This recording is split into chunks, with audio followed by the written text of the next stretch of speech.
So, good morning everyone. Thank you for being here. It's a great honor. My name is Gili Birchat and I work for Red Button in the last 3 years as a DDoS director. In today's talk I want to share some best practices of how maximizing your DDoS protection. And I want to say that the main goal of this presentation that each one of you will go back to your organization with the right knowledge of how to improve your overall DDoS protection. So before I will begin, I just want to shortly introduce Red Button.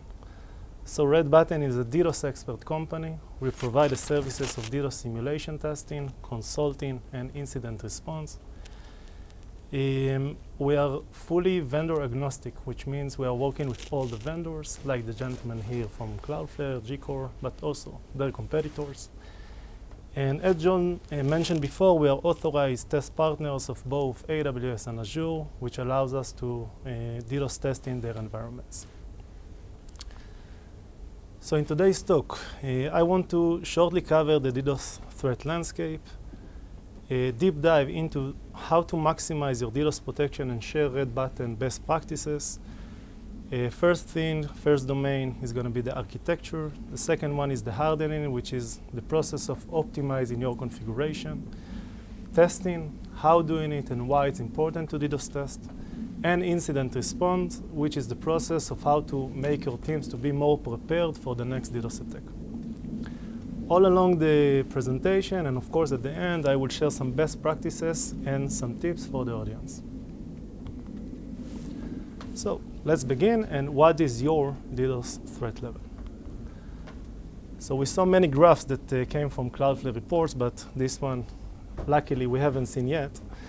So here we can see a very interesting trend about DDoS attack, application layer DDoS attacks, that they are DDoS attacks that are growing exponentially.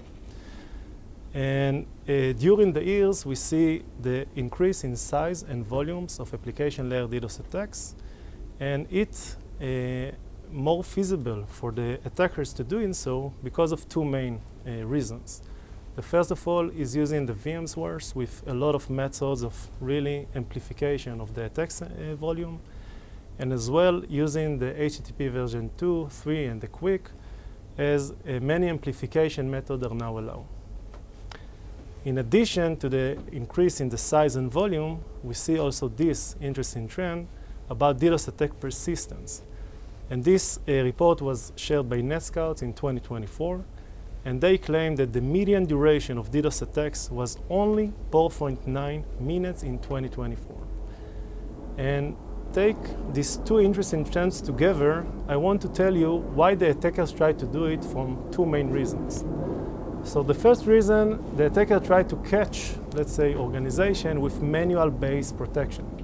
And think about it, organization with manual-based protection, it's almost impossible to have the time to fully detect and mitigate the attack before it will cause a major impact on your availability.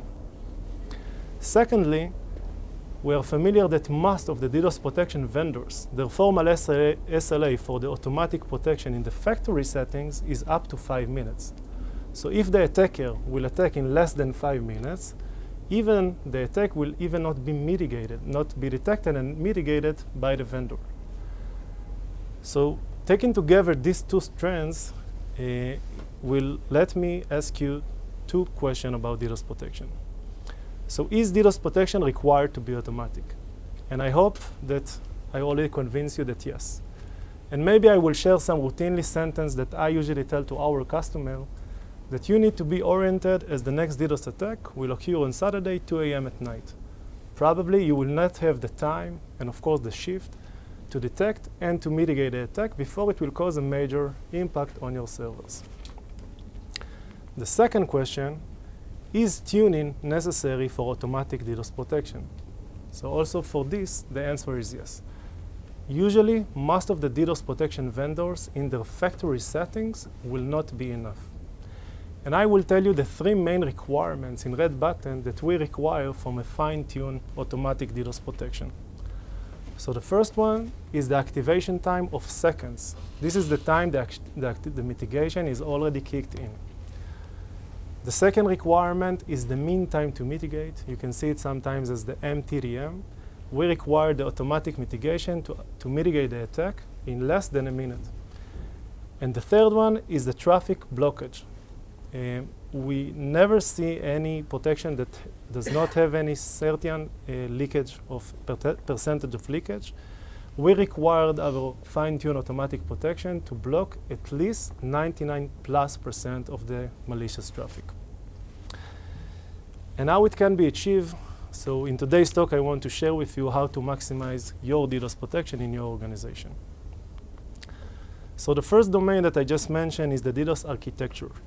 And I want to say that DDoS architecture is maybe the first and the main and the more critical decision that you will make in your organization. And basically, the DDoS architecture, it means where you set your protection. And the baseline assumption about DDoS is this is a war you want to make as far as possible from your data centers. So in today's world, we see more and more customers and organizations are migrating to the cloud. And generally speaking, where possible, this is also red button best practices. So here in this diagram, you can see 5 possible locations for DDoS protection. The first one is the cloud WAF. So the WAF, the web application firewall, usually sits on the CDN layer. It's a very big infrastructure. It can provide you a very good protection when fine-tuned. And I want to tell you that if you choose the cloud WAF, so but many of the DDoS scenarios, you will not even be aware that you have been attacked, because this is the vendor responsibility to mitigate these kind of attacks. The second location is the SCABIN center. So this is also a very big infrastructure. It sits on the point of presence of the vendors. By using the SCABIN center, so the traffic is filtered through the appliance in the SCABIN center, and only the clean traffic forwards to your data centers. Also using the SCABIN center, you get a very big infrastructure and can provide you a very good DDoS protection. The third location is the public cloud service provider, like the 3 bigs that mentioned here, AWS, Azure, and Google. If you host your services in the cloud, so you can get a built-in DDoS protection within this environment. Also, when them fine-tuned, you can get a very good protection. The fourth one is the ISP. It's also considered in the cloud because you don't hold it in your data center, the internet service provider. Usually, this term is called a clean pipe. And of course, there is a lot of differentiation between the different ISPs. But let's say, generally speaking, this protection considered to be more limited than the 3 ones that I mentioned before, because of the capacity that the ISP holds. In general, the ISP will provide you around 10 to 50 gigabits per second of DDoS protection. And in today's world, this kind of attack considered more to low to medium DDoS attacks. The fifth location and the last one is to hold it in your data centers. So your engineers will have the responsibility of maintaining the appliance. You can set the protection and the rules as you want. But this protection considered to be more limited than the one that I mentioned before. And basically, it's because you are limited for your capacity that you hold in your data center. And if, for example, your internet lines are 10 gigs, and the attacker will attack with 15 or 20 gigs, so you can have the best protection behind it, but it becomes useless in this situation because your internet line will just be suffocated. So one tip that I want to, an important one that I want to share about the DDoS architecture decision is that you should decide on the architectures without the decision of the vendor. You will decide on the architecture and then find the right vendor that will suit your organization needs and not the vice versa. The second domain is how to optimize your configuration, the hardening process that I mentioned before. And based on red button experience, so most of the companies underutilize their technologies at around 20 to 50%. And what I mean by this is if a vendor provides you 5 or 6 different features for DDoS mitigation, so most of the companies are usually use 1 or sometimes 2. And I want to ask you that if you already have the protection and the technology, so why not maximizing it and utilizing it correctly? And now I will share 2 major DDoS protection capabilities that I think that each organization should consider to use. So the first one is rate limiting rules. We term it as the bread and butter of DDoS protection. Rate limit rules, basically, they limit the number of requests a user can create in a certain time. And I want to share that if an organization holds and decided to deploy the rate limiting rules and it fully covers his all web assets that are externally facing, you will mitigate most of the DDoS attacks in the layer 7. But having said that, is not that intuitive, is not that straightforward process to do. And it should be done in a smart, stepwise fashion. And let me share with you what are the 3 main phases that each organization, if you will decide to deploy the rate limit, what you need to do. So the first one is know what you protect. Know what are the assets that are publicly accessible, that are externally facing and can be targeted as DDoS. We call it as the attack surface. After you have this knowledge, so you have the initial configuration. You need to decide what parameters to use, what fields to use, what is the strategic that you are going to use. Are you going to do it on the domain level, on the subdomain level, on a specific path? And at the end, the third phase is the calibration, the fine-tuning of the threshold of the rate limiting. This is not that intuitive, but we do it usually until we reach the best practice. And what it means, from one side to get to the best security postures, and from the other side, not impact the business connectivity and all, and have a minimal effect of false positive. The second protection that I highly recommend each organization should consider to use is a web challenges. Manish just recommended it. The web challenges are basically validates that the request is coming from a valid user, from a legitimate browser. And generally speaking, the web challenges are divided into 2 main categories. The first one is the transparent one. We are all familiar with cookies or JavaScript challenges. In this situation, the user will not even be aware that he was being challenged. But in this situation, if an automatic bot is not be able to bypass this challenge, so the request will just be in block.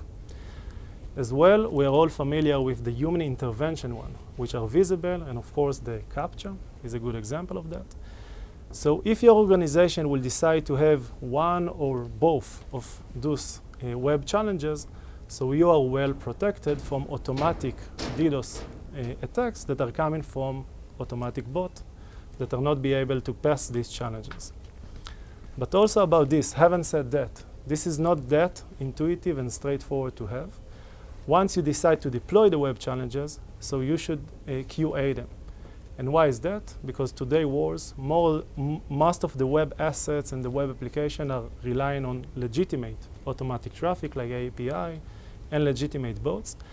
And you need to verify that the web challenges are not blocking them as well. The third domain that I want to cover is the DDoS test simulation. So the main goal of the DDoS test simulation is basically to uncover gaps in your protection. And I want to share that I participate in hundreds of DDoS tests in the last 3 years in Red Button, and there was not even one time that a major gap was not detected in the protection. And here you can see an example of the DDoS test results that is coming from the test simulation.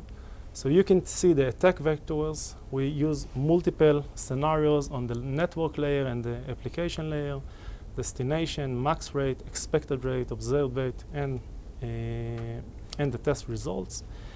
And what we usually term it, the DDoS test simulation is like a QA. If you decide to put a DDoS protection in front of your assets, it's better to QA them and DDoS test them before you decide to do it on production.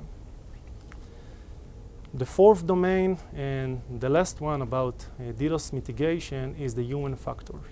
And we all know that it takes more than technology to mitigate a DDoS attacks. And this is part of the incident response plan. And what is incident response in general? It's basically to make your teams to be more prepared for the next DDoS attack. And I want to say also about this that to be invoked into an active war room during an incident response to a company is a fascinating and very interesting event to be involved in. Because on the first attack scenario, you usually see a big mess, a lot of unavailability, a lot of IT team members, around 70 to 80% of the team members are only focused on how to mitigate this kind of attack.